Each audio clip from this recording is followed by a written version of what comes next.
안녕하세요. 안녕하세요. 네. 한 주간 잘 지내셨나요? 진짜요?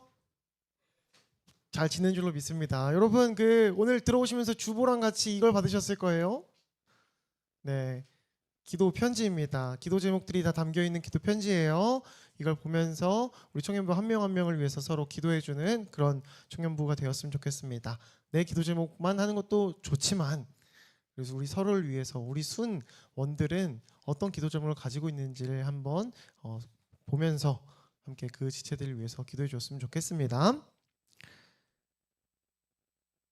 오늘 함께 살펴볼 하나님의 말씀은 출애굽기 12장 21절부터 30절까지의 말씀입니다. 출애굽기 12장 21절부터 30절까지의 말씀, 제가 한 절 읽고 여러분이 한 절 읽는 교독하도록 하겠습니다. 제가 먼저 읽겠습니다. 모세가 이스라엘 모든 장로를 불러서 그들에게 이르되 너희는 나가서 너희의 가족대로 어린 양을 택하여 유월절 양으로 잡고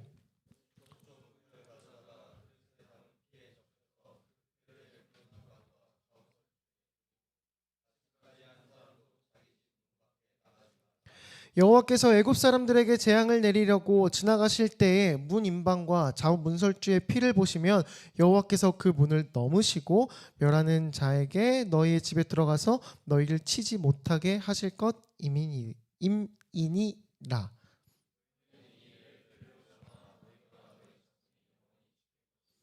너희는 여호와께서 허락하신 대로 너희에게 주시는 땅에 이를 때에 이 예식을 지킬 것이라.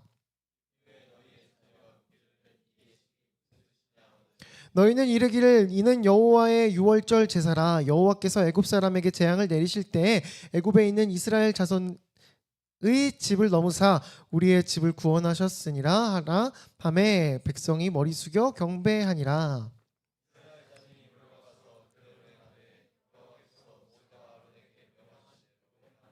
밤중에 여호와께서 애굽 땅에서 모든 처음 난 것 곧 왕위에 앉은 바로의 장자로부터 옥에 갇힌 사람의 장자까지와 가축의 처음 난 것을 다 치심해.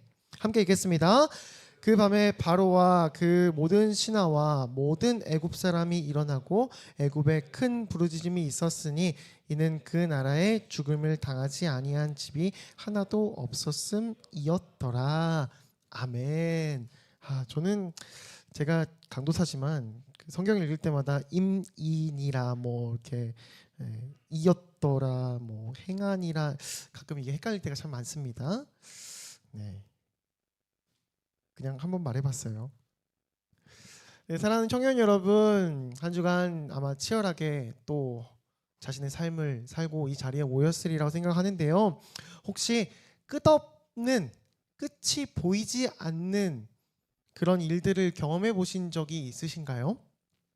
남자들이라면 한 번쯤은 다들 겪어야 되는 일이기도 합니다. 아직 겪지 않은 그 지체들도 있죠. 처음에 이제 머리를 빡빡 깎고요. 갑자기 난생 입어본 적 없는 옷을 입고 그 남자들만 쭉 누워 있다 보면은 그런 생각이 듭니다. 아, 끝이 보일까? 여기서 나갈 수는 있을까? 이런 생각이 듭니다. 네. 군대에 처음 가면 겪게 된 일이죠. 또 남자들 제외하고는 뭐 그냥 일상적으로 이야기를 하면 대학에 처음 들어가서 이제 새내기가 되었습니다. 그러면 4학년을 보면은 내가 언제 4년이라는 시간이 지나서 언제 내가 또 졸업을 할 수 있을까? 내가 언제 또 취직을 할 수 있을까? 그럼 내가 또 취직을 하게 되면 난 신입사원이잖아요. 그럼 이제 연차가 좀 있으신 뭐 대리님들, 주임님들, 부장님들, 뭐 이사님들 이런 분들을 보면서 나는 언제 저렇게 될 수 있을까라는 생각을 하기도 하죠. 아직 이 과정에 나가지 못한 재수를 하고 있는 친구들도 있을 겁니다. 그럼 이제 재수 수능 생활을 바라보면서 이 재수 생활이 언제 끝날까? 내 이 아침에 나가서 공부하고 밤에 들어온 이 생활이 언제 끝날까? 이런 생각을 하죠. 그 끝엔 뭐가 있을까? 지금 나에게 주어져 있는 이 어둠의 끝은 무엇일까? 라는 생각을 아마 누구든 하고 있을 것, 해봤었던 일이라고 생각을 합니다. 단순히 제가 금방 이야기했던 뭐 대학 가고 뭐 이런 것들이 아니라 어려움을 통해서 내 앞에 있는 해결되지 않는 어려움들을 통해서도 이 흑암의 끝이 어디일까라는 생각을 우리는 해볼 수 있을 것 같습니다. 오늘 말씀을 통해서 우리에게 주신 하나님의 말씀은 그 흑암 끝에는 승리가 있다라는 것입니다. 그것도 아주 확실한 승리가 있다라는 것을 오늘 말씀을 통해서 우리에게 주십니다. 우리가 무려 7주 동안 7주 동안 모세에 대해서 살펴봤습니다. 오늘이 7주차거든요. 오늘이 마지막 모세 설교입니다. 시간이 좀 빨리 지난 것 같죠? 모세, 애굽에서 태어나서 그 초라한 모세를 부르셨고, 그리고 이제 애굽에서 치열한 영적 전쟁을 치르게 하셨던 그 모세를 이제 마치려고 하는 모습입니다. 우리가 계속 영적 전쟁을 살펴보면서 나일강을 피로 변하게 하시고 하늘에서 우박을 내리시고 온 땅이 칠흑으로 덮도록 하는 그런 하나님께서 재앙을 내리신 거에 대해서 들었습니다. 하나님은 애굽이 자랑하던 우상을 하나하나씩 부수신 거죠. 오늘 이 마지막 시간을 통해서 세상의 자랑 우상들이 어떻게 끊어졌는지 명확하게 확인하고 지금 제 옆에 떠 있는 오늘 제목처럼 어린 양과 함께 승리한 모세의 모습을 한번 살펴보고자 합니다. 그리고 그 영적 전쟁에 승리한 소식인 승전보가 우리의 삶에 어떻게 적용이 되는지, 무슨 연관이 있는지도 한번 살펴보도록 하겠습니다. 하나님은 이 길고 어찌 보면 지루할 수도 있는 기나긴 영적 전쟁의 끝을 장자의 죽음, 어린 양의 피라는 아주 독특한 방식을 사용하셔서 끝맺으려고 하십니다. 하나님의 치밀하고 거대한 구속사적인 이유가 담겨 있는데요. 11장의 전반부를 보면은 배경입니다. 10번째 재앙이 시작되기 전부터 하나님께서는 분명히 이야기하세요. 이것은 출애굽을 완성할 최종적이고 확실한 방법이 될 것이다라는 것을 이야기하고 계십니다. 앞선 9가지의 재앙이 있었죠. 그 9가지의 재앙이 바로가 마음을 완악하게 해서 버틴 것은 결코 하나님이 능력이 부족해서 바로의 마음을 꺾지 못해서 바로가 하나님의 능력을 가볍게 여겨서 그런 것들이 아니었습니다. 애굽의 모든 신을 철저하게 무너뜨리고 부서뜨림으로써 애굽 사람들을 포함하는 이스라엘 사람들에게도 진정한 신이 누구인지 분명하게 알려주시려는 큰 계획이 있었던 거였죠. 우리는 그 계획을 천천히 하나하나 따라왔던 것이었습니다. 이 10번째 재앙, 장자의 죽음입니다. 장자의 죽음이라고 되어 있죠. 제가 여러 번 하는 거긴 한데 제가 십계명 외울 때 했다고 했던 게 뭐였죠? 피, 계이파, 돌종우, 매흑장이라고 했었습니다. 기억하시나요? 제가 아마 최소한 5번은 했을 텐데 피, 계이파, 돌종우, 매흑장의 장입니다. 장자의 죽음. 고대 애굽에서 장자는 가문의 미래이자 힘의 원천이었습니다. 사실 지금도 마찬가지라고 할 수 있겠죠. 그리고 역사를 살펴보면 장자를 중요하게 여기는 문화는 너무나도 많았습니다. 애굽도 마찬가지였죠.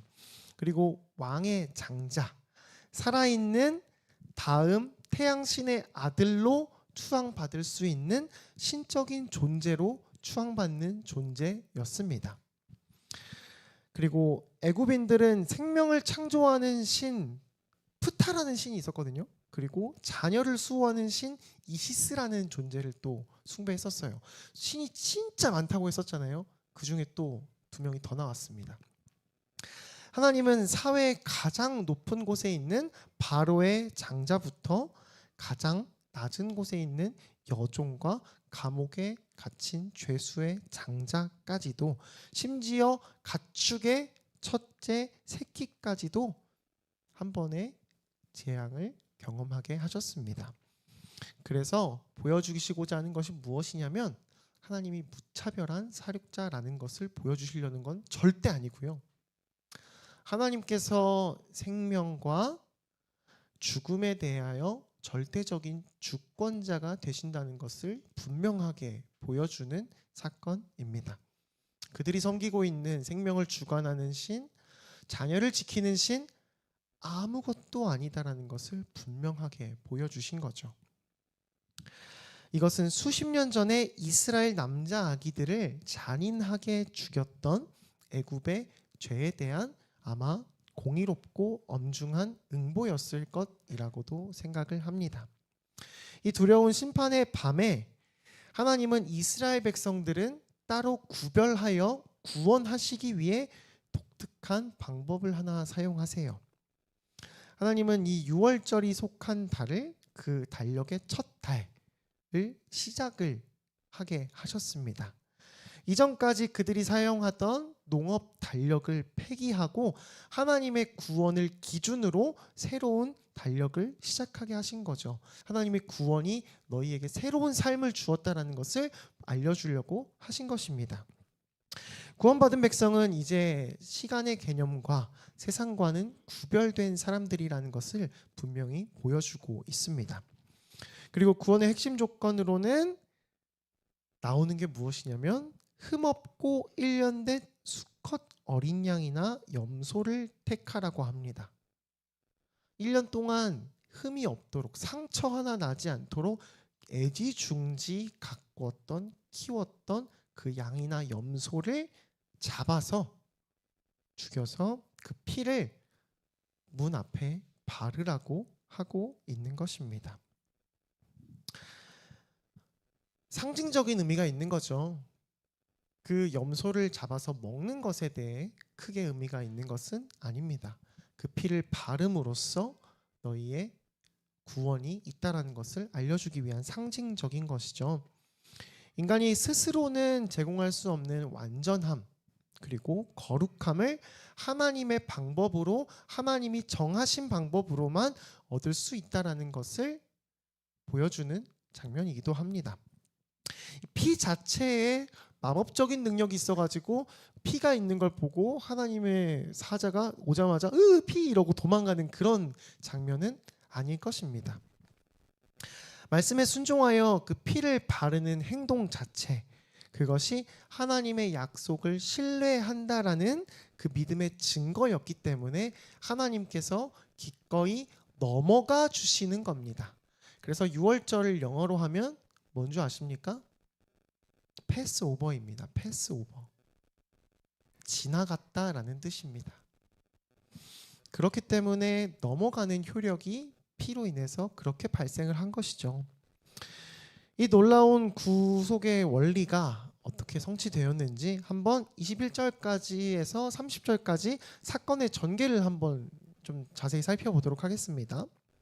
장로들을 부릅니다. 모세가. 장로들을 불러 모으는데 이 장로들은 어떤 사람들이었냐면 각 지파와 가문의 지도자들이었어요. 이 구원의 방식을 백성들에게 전달할 수 있는 사람이었기 때문에 그들을 불러다가 이야기를 합니다. 가족대로 어린 양을 택하여 6월절 양으로 잡고 무슬초, 가지 묶음을 가지고 대야에 담은 피를 적셔서 문에다가 바르라고 명령을 합니다. 광야에서 흔히 자라는 식물이에요. 그 우슬초는 피를 머금고 있기에 아주 적합했기 때문에 솔로서의 역할을 한 거죠. 우리가 페인트를 바를 때 붓을 쓰는 것처럼 그 역할을 대신한 것입니다. 그리고 매우 중요한 명령을 하나 덧붙이거든요. 무엇이냐면 아침까지 한 사람도 자기 집 문 밖으로 나가지 말라고 분명하게 명령을 합니다. 아무리 이스라엘 백성이라고 할지라도 어린 양의 피라는 보호막 아래, 하나님의 약속이라는 보호막 아래에 있지 않다면 애굽인들과 똑같이 죽임을 당할 수밖에 없다라는 것을 분명하게 보여주는 부분입니다. 구원은 혈통에 있는 것이 아닙니다. 오직 피의 언약 안에 머무르는 순종에 있다라는 것을 여기서 보여주고 있는 거죠. 반대로 언약 안에 머무른다면 이방인들도 구원을 받을 수 있다라는 것도 동시에 의미하기도 합니다. 23절에서 모세는 심판의 날에 일어날 영적 실체에 대해서 이야기를 합니다. 여호와께서 애굽 사람들에게 재앙을 내리려고 지나가실 때 그 문설주에 발려져 있는 피를 보시면 넘어가셔서 다른 집으로 가실 것이라는 것을 이야기를 합니다. 여기서 멸하는 자라고 나와 있는 이 본문은 죽음을 집행하는 천사를 의미합니다. 여호와의 직접적인 대리인을 의미하는 거고 하나님의 심판을 대신하는 사람이거든요. 하나님은 그 우상들이 가득한 곳 그리고 이교도의 영향이 가득한 그 땅에 밤중에 직접 가정 하나하나를 방문하셔서 하나님의 심판을 그곳에 임하도록 하신 겁니다. 그러면서 하나님의 백성은 철저하게 보호해 주신 거죠. 장로들 향해 이 말씀을 들은 장로들을 통해서 이 말씀을 들은 이스라엘 백성들은 어떤 반응을 보였을까요? 이전에 장로들의 반응을 듣고 모세나 다른 사람들의 말을 들었을 때 그들의 반응은 어떠했습니까?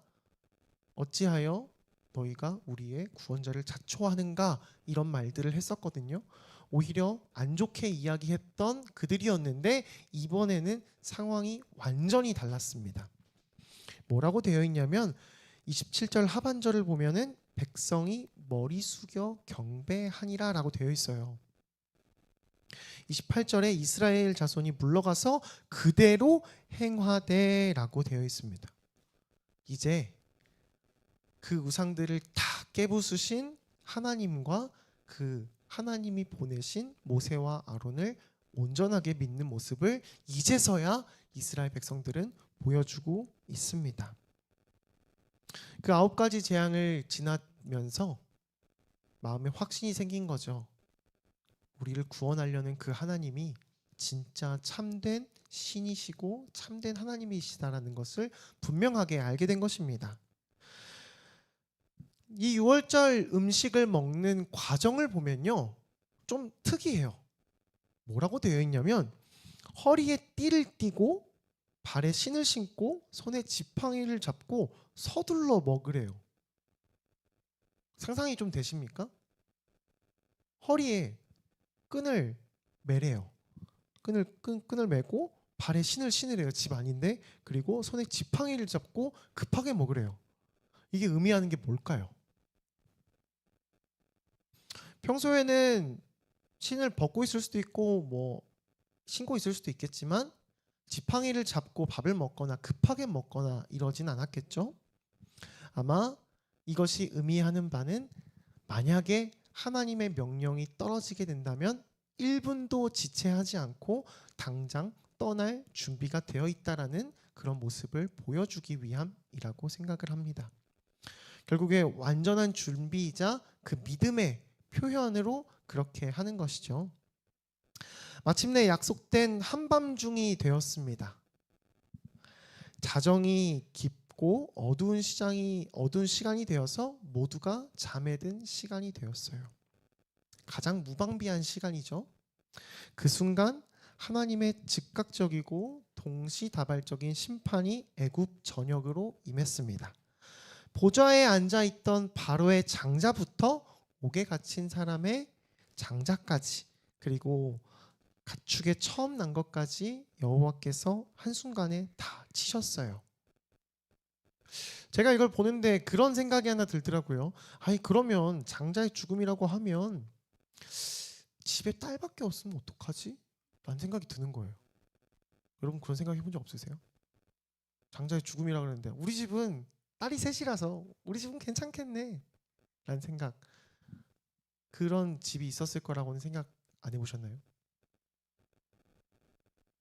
그거에 대한 해답도 사실 말씀에 나와 있긴 합니다. 30절에 보면은 그 나라에 죽임을 당하지 아니한 집이 하나도 없었음이었더라라고 되어 있어요. 번역은 장자라고 되어 있는데 사실 처음 난 자식이기 때문에 처음 난 자식이 만약에 딸이었으면 그 집도 피해가지는 못했을 것입니다. 한편으로는 그들이 고통으로 몸부림치다가 죽는 것이 아니라 일순간에 죽게 된 것은 하나님의 은혜이기도 했을 거예요. 심판 중에서도 하나님의 은혜가 그들에게 있었던 거죠. 30절에 보면은 그 밤에 바로와 모든 신하와 모든 애굽 사람이 일어나고 애굽에 큰 부르짖음이 있었으니 죽은 자가 없는 집이 없었음이더라. 큰 부르짖음. 이스라엘 백성들이 노역의 고통 속에서 하나님을 향해 지르던 그 외침의 단어, 그 부르짖음이랑 같은 단어입니다. 이제는 완전히 상황이 역전되어서 예언을 듣고 아마 그 이야기를 들은 사람들도 있었겠죠. 심판이 임할 것이라는. 그래서 불안함에 한숨도 자지 못하던 애굽 부모들이 자정이 지나 자녀의 죽음을 확인하며 내지르는 통곡의 소리. 그 통곡의 소리가 퍼지고 마치 전염되어 모든 애굽을 뒤덮어버리는 그 모습. 애굽인들이 자랑하던 거대한 문명, 우상들은 이 일순간의 조용한 심판의 죽음 앞에서 어떤 것도 하지 못하고 완전히 무너져 내리게 된 것입니다. 장자의 죽음 이후에 이제 장기적이고 아주 완강했던 그 애굽의 노예 유지 전략, 바로가 절대 보내려고 하지 않았던 그 전략은 한순간에 다 무너져 버려요. 바로는 한밤중에 사자들을 보냅니다. 모세와 아론에게 너희와 이스라엘 자손은 내 백성 가운데서 떠나 너희 말대로 가서 여호와를 예배하고 너희가 말한 대로 양과 소도 다 몰아가고 나를 위하여 축복하라라고 합니다. 이전에 바로의 모습은 어떠했습니까? 집만 놓고 가, 자녀들은 놓고 가, 아니면은 조금만 멀리 가서 하고 다시 돌아와, 가축은 다 놓고 가, 이렇게 타협안을 제시하던 바로가 이제는 완전히 무릎 꿇고 너희 이제 그냥 가, 그리고 가면서 나를 축복해줘 라고 말하는 모습입니다. 살아있는 신으로 군림했던 애굽의 황제, 노예들의 지도자였던 그 모세 앞에 이제 완전히 무릎 꿇은 모습을 보여줍니다.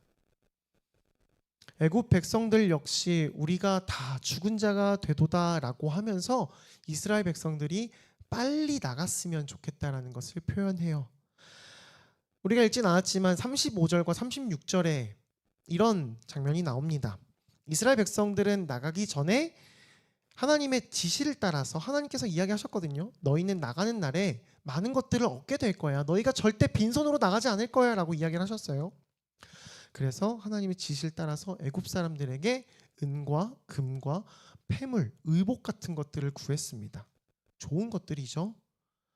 그리고 놀랍게도 애굽 사람들은 그대로 주었습니다. 성경은 이 장면을 그들이 애굽 사람들의 물품을 취하였더라라고 하는 건데, 다르게 이야기하면 약탈하였다라는 표현도 가능합니다. 과연 이게 도망치던 노예의 모습일까요? 결코 그렇지 않을 겁니다. 이스라엘 백성들은 단 한 명도 칼이나 무기를 들고 있지 않지만 대장 되셨던 여호와께서 친히 싸워주신 거룩한 영적 전쟁에서 승리하였기 때문에 그 승리한 싸움의 대가로 전리품을 취하고 있는 모습을 우리에게 보여주고 있는 겁니다.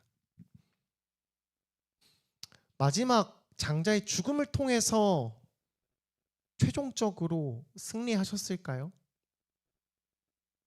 아닙니다.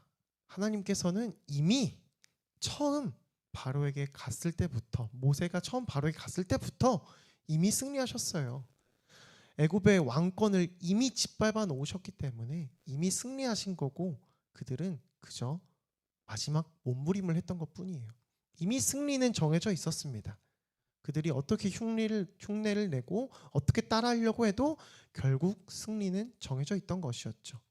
그에 따른 승리의 전리품을 챙겨가는 모습을 우리는 말씀을 통해서 볼 수 있습니다. 결국 하나님의 백성이 마지막에 가지게 될 것이 무엇이냐? 라는 것은 승리입니다. 승리.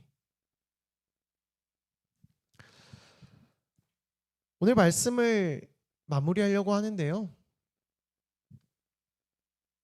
우리는 이 거대한 출애굽의 영적 전쟁 드라마를 쫙 살펴보면서 오늘을 살아가는 우리에게 던지는 하나님의 메시지를 발견할 수 있습니다.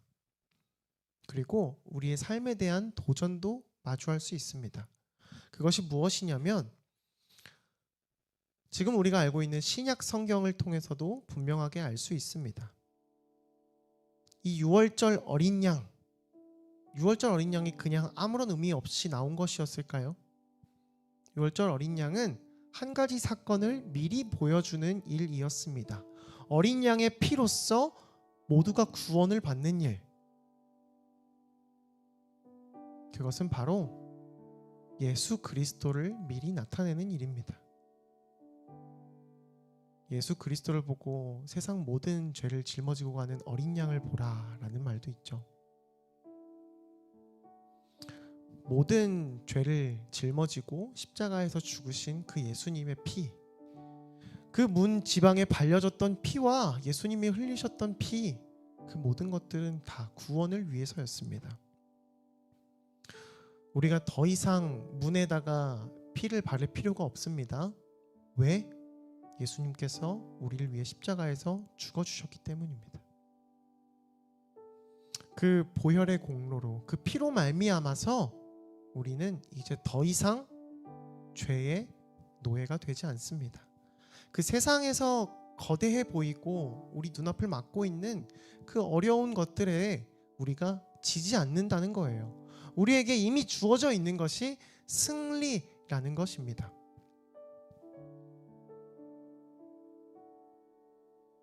우리가 승리를 노력해서 따내는 싸움이 아닙니다. 이미 우리에게 주어진 승리예요. 그렇다면 이 이미 이긴 전쟁의 승리 소식인 승전보를 들고 우리는 내일부터, 당장 오늘부터 어떻게 살아야 할까요?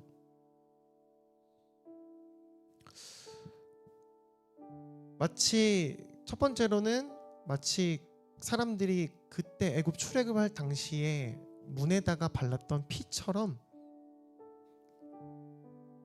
이제 나는 구별된 하나님의 자녀라는 그 표식을, 자녀라는 정체성을 여러분 안에 새기시길 바랍니다. 이스라엘 백성들이 심판의 밤에서 그 피로 말미암아 보호받고 하나님께서 구별하셨던 것처럼 이 세상의 경쟁과 유혹이 가득한 이 세상 속을 살아가는 우리가 유혹에 지지 않고 세상에서 말하는 그 흐름에 빠지지 않기 위해서는 예수 그리스도의 피로 산 하나님의 백성, 하나님의 자녀라는 정체성이 우리 안에 있어야 된다는 겁니다. 세상의 가치관과 적당히 섞여서 살지 마시기 바랍니다.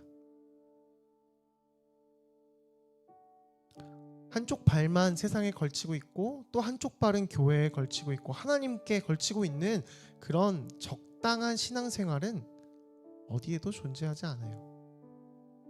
완전한 순종, 완전한 불순종만 존재할 뿐입니다. 나는 예수 그리스도의 피로 구원받은 하나님의 자녀다. 이 정체성을 마음에 새기고 하루하루를 살아가시기 바랍니다. 그리고 그 정체성이 여러분의 언어, 행동, 여러분의 모든 것들을 통해서 그리스도의 향기로 나타나길 소망합니다. 두 번째로는 이스라엘 백성들이 지팡이를 잡고 그 음식을 먹었던 그 모습처럼 세상의 습관을 떠날 준비를 하는 영적 군사가 되시기 바랍니다. 이스라엘 백성들이 허리에 띠를 띠고 신발을 신고 서둘러 음식을 먹었던 것처럼 우리도 영적인 조급함과 단호함을 가져야 됩니다. 430년을 살았어요. 애굽에서. 그곳을 떠나기로 다짐했을 때에는 빵이 부풀어 오를 시간조차 기다릴 수 없기 때문에 이스트를 넣지 않은 빵을 먹었어야 했습니다. 우리를 올가매고 있는 세상의 게으른 습관들, 중독의 고리들, 그리고 음란함과 탐욕의 자리를 미련을 두거나 거기에 더 이상 서성거리지 마시기 바랍니다. 참 어렵습니다. 너무나도 가까이 있고 너무나도 유혹적이기 때문에, 너무나 좋아 보이기 때문에, 알고도 계속해서 거기에 가까이 가기 때문에, 그럼에도 불구하고 내가 이 습관을, 안 좋은 습관을 끊어내고 영적인 순종으로 나아가겠다라는 결단함 보이셔야 합니다. 하나님의 말씀이 떨어지면 내가 이제까지 좋아하던 것들, 내가 이 세상에 발걸치고 있던 것들을 완전히 끊어낼 그 결단이 여러분 가운데 함께 하시길 소망합니다. 마지막 세 번째입니다. 여러분, 이미 이긴 전쟁에 우리에게 주어지는 것은 전리품이에요. 전리품. 이스라엘은 무력으로 싸우지 않았지만 애굽의 은금 패물들을 다 챙겨서 나왔습니다. 승리자의 모습이었죠. 도망자의 모습도 아닙니다. 이 보상들은 나중에 광야에서 살아갈 재정적인 기반이 되었고, 나중에 하나님의 집인 성막을 만들 기초가 되었어요. 여러분이 내일부터 출근하는 직장, 등교하는 캠퍼스, 가야 하는 학원, 그리고 각자의 삶의 자리, 그 삶의 현장을 두려움으로 바라보시지 말길 바랍니다. 그것은 여러분이 패배할지도 모르는, 내가 싸워서 승리를 쟁취해야만 하는 곳이 아니라 이미 승리하신 하나님께서 여러분에게 마련해 주신, 여러분에게 예비해 주신 전리품을 취하는 곳입니다. 세상 속에서 정직함, 탁월함으로 승리하셔서 물질의 풍요도 얻으시고요, 지식도 얻으시고 사람들의 존중도 얻으십시오. 그리고 그것을 내가 잘나서, 내가 뛰어나서, 이것들을 내가 다 이뤄서 라고 생각하면서 내 자신을 위해서 낭비하는 것이 아니라, 모세의 백성들이 나중에 하나님을 위해 성막을 지을 때 썼던 것처럼 하나님의 나라와 교회를 섬기는 일에 사용하시기 바랍니다. 그 거룩한 영적 자산을 세상 가운데 취하시고 여러분이 정체성을 가진 상태로 사는데 사용하시기 바랍니다. 우리는 결코 패배자가 아닙니다. 누구는 말합니다. 교회 다니는 사람들 참 미련하다, 연약한 사람이다, 믿을 게 없어서 종교를 믿냐? 우리는 결코 패배자가 아니에요. 우리는 이미 세상을 이기신 예수 그리스도의 승리한 군대입니다. 이 한 주간 세상의 권력과 바로와 같은 환경 앞에서도 기죽지 마시고요, 6월절 어린 양의 피로 얻은 구원의 감격을 기억하시면서 당당한 승리자의 걸음으로 한 걸음 한 걸음 내디디며 우리의 삶의 자리로 나아가는 우리 사랑하는 모든 청년부 한 명 한 명이 되시길 간절히 소망합니다. 아멘. 우리 함께 찬양하려고 하는데요,